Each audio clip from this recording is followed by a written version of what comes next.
30 seconds until minions spawn. Hello everyone, and welcome to another edition of the League of Legends Fantasy Recap. My summoner name is Mythos73. And I'm Mr. Moon. And today, we're going to recap Week 3 in the LCS. Starting off in the top lane, we have Ackerman from LMQ, leading the pack with 62.44 points, while playing two up-and-coming popular top lane champions in Kayle and Lulu. He really put the hurt on Dyrus and Westrice this week, and really turned himself around from his bottom two performance last week. Speaking of Westrice, we had a very surprising performance from him this week, finally breaking into the top of the list with a 36.45 point performance. He played Renekton and Lee Sin in his games this week, getting most of his points from being an assist king. Moving on to the jungle, we have No Name from LMQ in the number 1 spot with 53.01 points. He made much more meta-specific selections this week, choosing Elise in both games he played against Amazing from TSM and Dexter from Complexity. It's nice to see them move away from the Nunu jungle pick, as it really hasn't been working out too well. Crumbs from Dignitas rounds out the bottom of the junglers this week, only earned 14.14 points, which is surprising given how well Dig has been performing so far this split.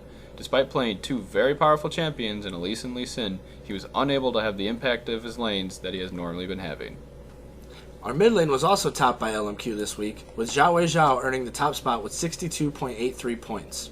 He had a solid performance as Kha'Zix against TSM, and his Nidalee play against Complexity will probably be his best performance of the entire split, going 14-0-5. This was really a week where it was hard to go wrong in the mid lane, as even the bottom performer Lynx from CLG would have placed near the top half of the list compared to the other positions. Support position closes out the dominance of LMQ with Moore earning 40.95 points this week. He was able to play Thresh in both matchups and racked up assists for days. He did a great job of getting his 80 carry fed by landing hook after hook and placing some of the best boxes I've seen so far this split. Weevil Failer found his way to the bottom of the list with just under 11 points after being at the top the first 2 weeks of the season.